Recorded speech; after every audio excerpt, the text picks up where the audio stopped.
నమస్తే friends, welcome to my classes. నేను మీ దండు వెంకటరాములు. ఈ వీడియోలో మనం డిగ్రీ ఫస్ట్ సెమిస్టర్కి సంబంధించినటువంటి ఇంగ్లీష్ లెసన్, ఉస్మానియా యూనివర్సిటీకి ఉన్నటువంటి poem lesson, I taste a liquor never brewed అనేటటువంటి లెసన్ ఎక్స్ప్లెయిన్ చేసుకుందాం. దీనిని ఎమిలీ డికిన్సన్ గారు రచించడం జరిగింది. ఇది తెలంగాణలో అయినా ఆంధ్రాలో అయినా ఏ యూనివర్సిటీకి అయినా సరే సిలబస్లో మీకు ఈ లెసన్ ఉందంటే మీరు ఖచ్చితంగా వినొచ్చు. ఉస్మానియా యూనివర్సిటీ వాళ్ళకి మాత్రం ఇది 4th యూనిట్లో పోయంగా ఉండడం జరిగింది. I taste a liquor never brewed అనేటటువంటి ఈ లెసన్. ఇది ఒకటే లెసన్ కాకుండా మిగిలిన అన్ని లెసన్లు వాటితో పాటు పీడిఎఫ్ కూడా మీకు ఫ్రీగానే ఇవ్వడం జరుగుతుంది. టెలిగ్రామ్ ఛానల్లో ఉంటుంది, కింద డిస్క్రిప్షన్లో లింక్ ఇస్తా, అక్కడ నుంచి తీసుకొని చదవండి. లెసన్ టైటిల్ నేమ్ ఒకసారి చూడండి, I taste a liquor never brewed అనేటటువంటి lesson which was written by Emily Dickinson. So ఇక్కడ లెసన్ టైటిల్ నేమ్ ఒకసారి చూసినట్లయితే I taste a liquor. Liquor అంటే ఏంటి? నార్మల్గా మద్యం, ఏదైనా పానీయంకు సంబంధించినటువంటిది ఆల్కహాల్ అనమాట. సో ఇక్కడ నెవర్ బ్రూడ్ అంటే ఏంటి అంటే అది తయారు చేసినటువంటిది కాదు, లేదంటే కాసినటువంటిది కాదు. ఇక్కడ బ్రూడ్ అంటే ఏంటంటే ఫర్మెంటేషన్తో మనం మద్యాన్ని తయారు చేస్తాం కదా, బీర్ కానీ ఆల్కహాల్ కానీ ఇటువంటివి అన్నీ గ్రేప్స్తోని, బార్లీ గింజలతోని, చెరుకుతోని వీటన్నిటిని ఎక్కువ రోజులు ఫర్మెంటేషన్ చేసి వాటిని కాయడం ద్వారా తయారు చేస్తామన్నమాట. అంటే మనమే న్యాచురల్గా వచ్చింది కాదనమాట ఈ లిక్కర్ అనేటటువంటిది, మనమే కృత్రిమంగా తయారు చేస్తున్నాం అనమాట. సో ఇక్కడ ఎమిలీ డికిన్సన్ ఏం చెప్తుందంటే I taste a liquor never brood అంటే కాచినటువంటి లిక్కర్ కాకుండా నేను ఒక లిక్కర్ని తాగాను అనేటటువంటి కాన్సెప్ట్లో ఈ లెసన్ ఉంటుంది. మీకు లెసన్కి అనుగుణంగా మీరు స్క్రీన్ మీద ఒక ఇమేజ్ చూస్తున్నారు చూడండి. రచయిత్రికి సంబంధించినటువంటి థింకింగ్ అనేటటువంటిది ఇక్కడ ఒక లిక్కర్ టైపు ఉందన్నమాట. సో చుట్టూ ప్రకృతి అనేటటువంటి కాన్సెప్ట్ ఉంది. చాలా ఈజీ, మీ సొంత మాటల్లో కూడా రాయొచ్చు. మీరు ఒక్కసారి దండ వెంకటరామన్ లెసన్ అంటే మీరు ఈ లెసన్ని ఈజీగా రాస్తారనమాట. సో అబౌట్ ది పోయట్, అట్లాగే పోయం థీము, ఒరిజినల్ పోయం, అట్లాగే సమ్మరీ, ఎక్స్ప్లెనేషన్ తెలుగు మరియు ఇంగ్లీష్ 2 మీడియాల్లో మీకు ఎక్స్ప్లెయిన్ చేస్తా, చివరి వరకు వినండి. ఇక్కడ మనకు అబౌట్ ది పోయట్లో చాలా ఇక్కడ పోయటెస్ ఎలిజబెత్ డికిన్సన్ గారికి సంబంధించినటువంటి కాన్సెప్ట్ నేర్చుకోవాలి. చూడండి, Emily Elizabeth Dickinson full name అనమాట. సో ఎలిజబెత్ డికిన్సన్ అని ఉంటుంది గూగుల్లో, ఎమిలీ డికిన్సన్ అని కూడా మీకు లభిస్తుంటుంది అనమాట. ఎమిలీ డికిన్సన్కు సంబంధించినటువంటి కాన్సెప్ట్ ఒకసారి చూసినట్లయితే Emily Elizabeth Dickinson was born on December 10, 1830 and died in May 15, 1886. Was an American poet, అమెరికాకు సంబంధించినటువంటి కవయిత్రి. Emily Dickinson is one of the America's greatest and most original poetess of all time. అంటే అమెరికాకు సంబంధించినటువంటి రచయితల్లో గొప్ప రచనలు చేసి ఒరిజినల్ సృష్టించినటువంటి, అనుసృజన కానీ ట్రాన్స్లేషన్ చేయనటువంటి, సొంతంగా రాసినటువంటి రచయితల్లో గొప్ప వ్యక్తి అని చెప్పుకోవచ్చు. Like writers such as Henry David Thoreau and Walt Whitman మరియు హెన్రీ డేవిడ్ థోరోతో పోల్చదగినటువంటి రచయిత్రి, పోయటెస్ అని చెప్పుకోవచ్చు. మీరు ఇక్కడ అబౌట్ ది ఆథర్ అనేటటువంటిది అబౌట్ ద పోయట్ అని పెట్టి ఎమిలీ ఎలిజబెత్ డికిన్సన్ గురించి పరిచయం రాసి సమ్మరీ ఎక్స్ప్లెనేషన్ రాయండి. ఇక ఈ లెసన్కి సంబంధించి the present lesson I taste a liquor never brewed అనేటటువంటి ఈ lyrical poem return by Emily Dickinson, first published in the Springfield daily Republican news paper on May 4, 1861. 1861 సంవత్సరంలో ఇది మొదటిసారిగా స్ప్రింగ్ఫీల్డ్ డైలీ రిపబ్లికన్ అనేటటువంటి న్యూస్ పేపర్లో ప్రచురితం కావడం జరిగిందనమాట. అమెరికాకు సంబంధించినటువంటి పోయట్రీలు రాసినటువంటి రచయిత అని గుర్తుంచుకోండి. ఇక పోయం థీమ్ చాలా ఈజీ, మీకు ప్రతి వర్డ్ని హైలైట్ చేస్తూ పెట్టిన చూడండి. మీకు స్క్రీన్ మీద కనిపిస్తున్న ఈ వర్డ్స్ అనేటటువంటి ఒకసారి చూసినట్లయితే ఈజీగా అర్థమైపోతుంది. ఎమిలీ డికిన్సన్కి సంబంధించినటువంటి concept, Dickinson uses the metaphor of intoxication to express how natural beauty. ఇక్కడ ఇంటాక్సికేషన్ అంటే ఏంటంటే మత్తులో తూగడం ఇటువంటిది అనమాట.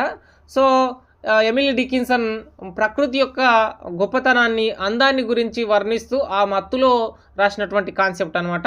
హర్ డ్రంక్నెస్ ఈజ్ ప్యూర్ డివైన్ అంటే ఆమె తీసుకున్నటువంటి మత్తు అనేటటువంటిది చాలా స్వచ్ఛమైనటువంటిది మరియు డివైన్ అంటే ఇక్కడ భక్తి కలిగినటువంటిది అని ప్రేమ కలిగినటువంటిది అని చెప్పుకోవచ్చు. And internal greater than wine అంటే ఇది మత్తు అనేటటువంటిది మనకు వైన్ కంటే గొప్పది. అవుట్స్లేటింగ్ సమ్మర్ అంటే ఎండాకాలం టైంలో ఉండేటటువంటి వాతావరణం. And so powerful that even saints and angels Marvel it, అంటే సాధువులు మరియు ఏంజల్స్ అనుభవించేటటువంటి ఆ అందాన్ని, ఆ ప్రకృతి యొక్క గొప్పతనాన్ని తను అనుభవిస్తున్నట్లు. The poem conveys the romantic theme, అంటే ఇది కంప్లీట్గా శృంగారభరితమైనటువంటి రొమాంటిక్ జోనర్కి సంబంధించినటువంటి థీమ్ ఉండడం జరిగింది. That true fulfillment lies not in material pleasures but in the spiritual delight of nature's abundance, అంటే ఇక్కడ ప్రకృతి యొక్క గొప్పతనాన్ని, ప్యూర్ డివైన్ని, సమ్మర్లో ఉండేటటువంటి వాతావరణాన్ని, సెయింట్స్ మరియు ఏంజల్స్ అనుభవించేటటువంటి ఏదైతే ప్రకృతి యొక్క నేచర్ బ్యూటీని అనుభవిస్తున్నటువంటి ఇన్స్టాక్సికేషన్, అంటే మత్తులో, ప్రకృతి యొక్క మత్తులో ఈ కవిత్వాన్ని, ఈ పోయంని రాయడం జరిగిందని చెప్పి మీరు గుర్తుపెట్టుకోవడానికి ప్రయత్నం చేయండి. ఇక నెక్స్ట్ ఒరిజినల్ పోయంకి సంబంధించినటువంటి చూస్తే మీరు స్క్రీన్ మీద మంచిగా కనిపించలేదంటే మీరు క్లారిటీ ఎక్కువ పెట్టుకోండి. వీడియో మొత్తం ఇది 4 స్టాంజెస్గా ఉండడం జరుగుతుంది అనమాట. ఇది 2 times పబ్లిష్ కావడం జరిగింది. యాక్చువల్లీ మనది న్యూస్ పేపర్లో వచ్చినటువంటి లెసన్ అనమాట. చూడండి, Springfield daily Republican news paper 1861 వచ్చింది కదా, దానికి సంబంధించినటువంటి దాని నుంచి తీసుకున్నటువంటిది. తర్వాత కాలంలో కూడా మళ్ళీ ఇదే లెసన్ ఏదైతే I taste a liquor never brewed అనేటటువంటిది మళ్ళీ పబ్లిష్ కావడం జరిగింది. ఓవరాల్గా 16 లైన్స్తో ఉండడం జరుగుతుంది. మీకు ఈ రైమ్స్ అనేటటువంటివి ఏబిసిబి అనేటటువంటి కాన్సెప్ట్గా ఉండడం జరుగుతుంది. సో ఈ రైమ్స్ అనేటటువంటి కంప్లీట్గా 2 times పబ్లిష్ అయిన తర్వాత మొదటి దాంట్లో ఒక రకంగా, రెండవ దాంట్లో ఒక రకంగా ఉంటుంది, కానీ కంప్లీట్గా నేచర్స్ బ్యూటీ గురించే ఉండడం జరుగుతుంది. మీరు స్క్రీన్ షాట్ కూడా తీసుకోవచ్చు. ఇక్కడ నెక్స్ట్ సమ్మరీ గురించి చూసినట్లయితే, the present poem I taste a liquor never brood by Emily Dickinson is a short lyrical poem. ఇది చాలా చిన్న లిరికల్ పాడేటటువంటి స్వభావం కలిగినటువంటి poem. that celebrates the poetess aesthetic joy in nature, అంటే ఇక్కడ రచయిత్రి తీసుకున్నటువంటి ఏదైతే సంతోషం, జాయ్ అనేటటువంటిది ప్రకృతి వర్ణనలో తను తీసుకున్నటువంటి సంతోషాల గురించి ఈ పోయం ఎక్స్ప్లెయిన్ చేయడం జరుగుతుంది. మీకు సైడ్లో కీవర్డ్స్ కూడా ఉంటాయి చూడండి. అట్లాగే Dickinson uses the extended metaphor of drunkenness to describe how overwhelming spiritual delight, అంటే ఇది ఆధ్యాత్మిక చింతన భావానికి సంబంధించినటువంటిది. Unlike ordinary liquor that is man made and temporary, అంటే మనిషి తయారు చేసినటువంటి వైన్ అనేటటువంటిది మ్యాన్ మేడ్, అది మనిషి తయారు చేస్తాడు కృత్రిమంగా, కానీ అది చాలా టెంపరరీ అనేటటువంటి కాన్సెప్ట్ చెప్తుంది. హర్ లిక్కర్ ఈజ్ నాట్ బ్రూవిడ్, అంటే ఇది కాసినటువంటి పర్మెంటేషన్తో వచ్చినటువంటి, బ్రూవిడ్ అంటే ఇక్కడ కాసినటువంటిది. మనం ఇప్పుడు సారాయి కాస్తున్నాం అనుకోండి, లేదంటే మద్యం కాస్తున్నాం అనుకోండి, మంట పెట్టి కొన్ని రోజులు పులియబెట్టి దాన్ని కాసి దాన్ని కొన్ని పైపుల ద్వారా తీసుకొచ్చి దాన్ని మళ్ళీ కూల్ చేసి వాటర్ నుంచి, చల్లటి వాటర్ నుంచి తీసుకుంటే మనకు ఆవిరి రూపంలో ఆ పర్మెంటేషన్ అనేటటువంటిది కంప్లీట్గా మనకు ఏమవుతుంది, లిక్కర్ లాగా వస్తుంది. అది మ్యాన్ మేడ్, అది temporary. But her liquor is not brewed, ఇక్కడ నాట్ బ్రూడ్ అని చెప్తుంది అనమాట. At all but is drawn from the air, dew, sky and beauty of nature. మన ఈ ప్రకృతిలో ఉన్నటువంటి భూమి, ఆకాశం, గాలి, ఇటువంటివి అన్నీ నేచర్ బ్యూటీలో నుంచి వచ్చినటువంటివి, ఇవన్నీ మ్యాన్మేడ్ కాదు. ఇదంతా కంప్లీట్గా స్పిరిచువల్ డిలైట్, అంటే ఆధ్యాత్మికంగా తను చెప్పగలుగుతుంది, ఇదంతా దైవ సృష్టి అనేటటువంటి కాన్సెప్ట్ అనమాట.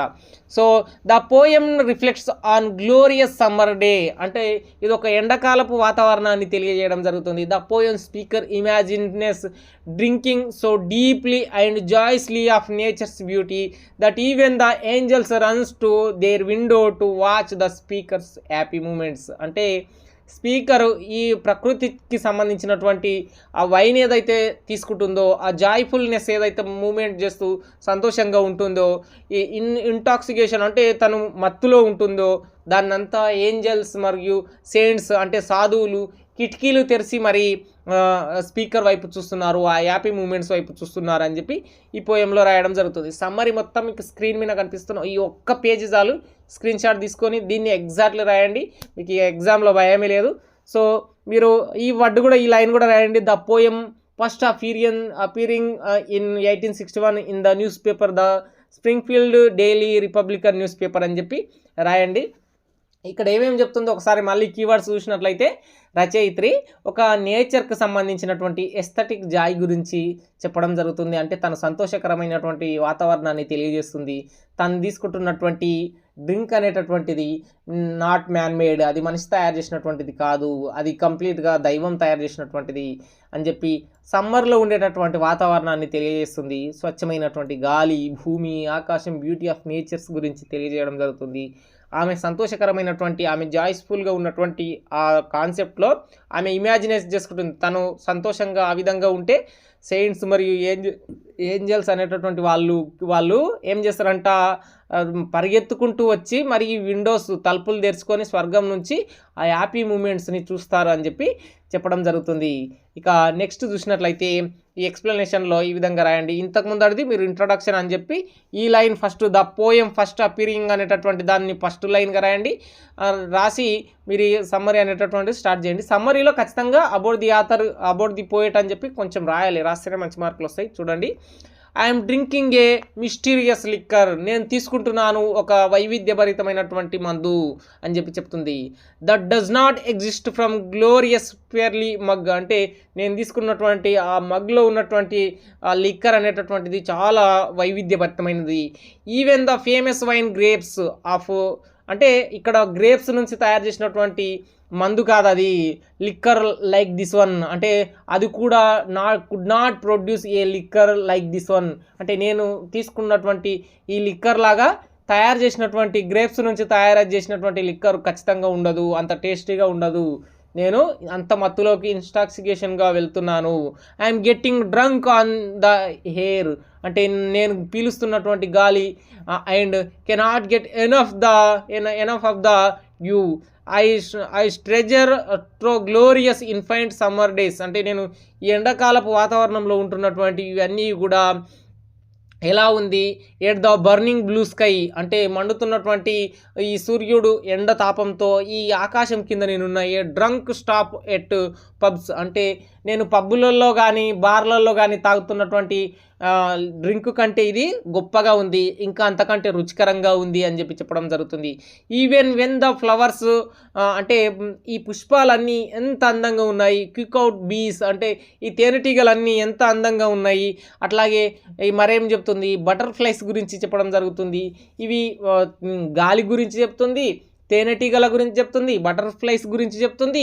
ఇవన్నిటిని నేను ఇంత గొప్పగా ప్రకృతిని ఆస్వాదిస్తుంటే ఏంజల్స్ మరియు సెయింట్స్ అనేటటువంటి వాళ్ళు ఏం చేస్తున్నారు, కిటికీలో నుంచి తొంగి చూస్తున్నారు అని చెప్పి ఇక్కడ మీరు స్క్రీన్ మీద చూస్తున్నారు కదా. ఏంజల్స్ అనేటటువంటి వాళ్ళు ఏం చేస్తున్నారంట, తొంగి చూస్తున్నారంట. అంటే ఈమె సమ్మర్కి సంబంధించినటువంటి డేస్లో నేచర్ బ్యూటీని, ఆ హెయిర్ని, ఆ డ్యూని, ఆ స్కైని, అవన్నిటిని ఫీల్ అవుతుంటే ఏంజల్స్ పైనుంచి కిటికీలోంచి చూస్తున్నారు. ఇదంతా ఈ లిక్కర్, ఈ నేచర్కి సంబంధించినటువంటి ఈ నేచర్ బ్యూటీని నేను తాగుతున్నాను అంటే ఇక్కడ ఏంటి, కంప్లీట్గా నేచర్ని ఆస్వాదించడమే మద్యం తీసుకోవడం అని చెప్తుందనమాట. ఇది నా లిక్కర్ అనేటటువంటిది నాట్ మ్యాన్ మేడ్, ఇది పబ్బులలో దొరికేది కాదు, ఇది గ్రేప్స్లతో వచ్చేటటువంటిది కాదు, ఇది అంతకంటే రుచికరమైనటువంటిది, ఇది బ్లూ స్కై కింద బర్నింగ్ అవుతున్నప్పుడు నేను ప్రకృతిని ఆస్వాదిస్తున్నాను.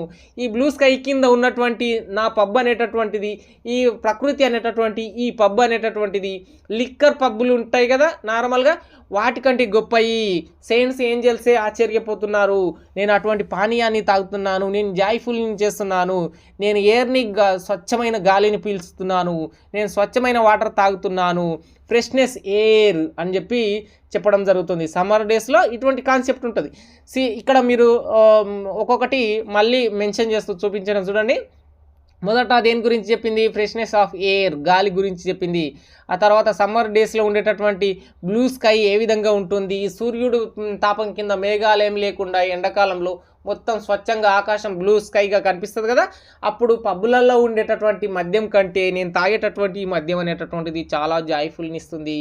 Drinking are fill of joy, అంటే తను తీసుకుంటున్నటువంటిది చాలా అందంగా చాలా రుచికరంగా ఉండడం జరిగింది. The poet then contrast our joy with that of bees and butterflies, అంటే చుట్టూ పక్షులు మరియు తేనెటీగలతో ఉన్నటువంటి ఆ వాతావరణం అనేటటువంటిది కంప్లీట్గా అంత స్వచ్ఛతతో అంత జాయ్ఫుల్ని అంత ఇన్స్టాక్సికేషన్ని ఇవ్వడం జరుగుతుంది, అంత మత్తునిస్తుంది.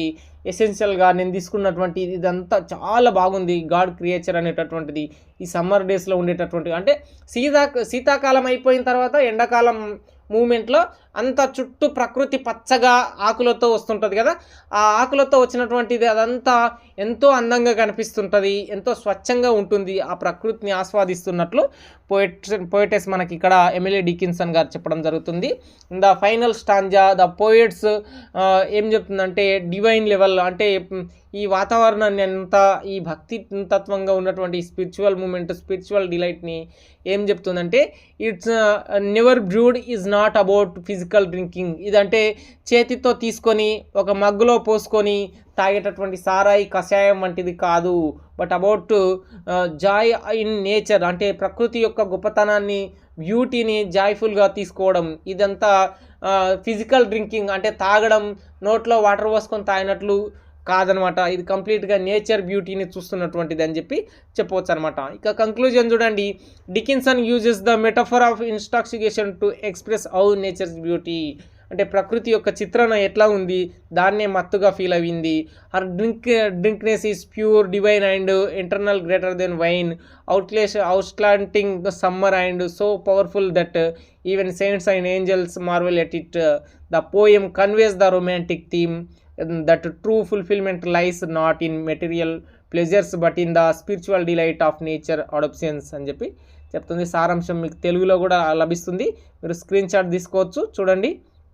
వీటికి సంబంధించినటువంటిది మరొకసారి స్క్రీన్ మీద స్పీడ్గా చెప్తా. ఎమిలీ డికిన్సన్ నేచర్ బ్యూటీని ఎస్థెటిక్ జాయ్ని ఇన్టాక్సికేషన్ని చెప్తుంది. నాట్ మ్యాన్ మేడ్ నుంచి వచ్చినటువంటి లిక్కర్ని నేను తాగడం లేదు, హెయిర్ని డ్యూని ఆకాశాన్ని బ్యూటీని ప్రకృతి యొక్క గొప్పతనాన్ని నేను మద్యంగా స్వీకరిస్తున్నాను, నేను గొప్పగా ఫీల్ అవుతున్నాను. నేను గొప్పగా ఈ మద్యాన్ని తాగుతున్నప్పుడు నాట్ మ్యాన్ మేడ్ ఇదంతా మనిషి తయారు చేసినటువంటిది కాదు కాబట్టి ఏంజల్స్ మరియు సెయింట్స్ అనేటటువంటి వాళ్ళు కిటికీలు తెరుచుకొని మరి చూస్తున్నారు, నేను అంత గొప్పనైనటువంటి మద్యాన్ని తాగుతున్నాను. మిస్టీరియస్ లిక్కర్ ఇది, ఫేమస్ గ్రేప్స్ నుంచి రాదు ఇది ఖచ్చితంగా కంప్లీట్గా నేచర్స్ బ్యూటీ. ఇదంతా బ్లూ స్కై కింద ఉన్నటువంటి ఇది నేను ఈ పబ్బులు అనేటటువంటి వాటిలో కంటే గొప్పనైనటువంటిది. నా చుట్టూ బటర్ఫ్లైస్ బీస్ ఏంజల్స్ వీళ్ళంతా చూస్తున్నారు అనేటటువంటి కాన్సెప్ట్ అనమాట. ఐ హోప్ మీ అందరికీ ఈ లెసన్ అర్థమైందని నేను అనుకుంటున్నా. సమ్మరీ అనేటటువంటిది మీరు ఈజీగా రాసేటటువంటిది I taste a liquor never brewed అనేటటువంటిది ఈ విధంగా ఇంత పర్ఫెక్ట్గా మీకు ఏ ఛానల్లో కానీ ఎక్కడ కూడా ఇంత వర్క్తో ఎవరు చెప్పరు. ఐ హోప్ మీరందరూ దీన్ని అండర్స్టాండ్ చేసుకొని సబ్స్క్రైబ్ చేసుకొని మీ ఫ్రెండ్స్ అందరికీ షేర్ చేయడానికి ప్రయత్నం చేయండి. సైనింగ్ అవుట్, నేను మీ ధన Venkatramulu. Please do subscribe my channel.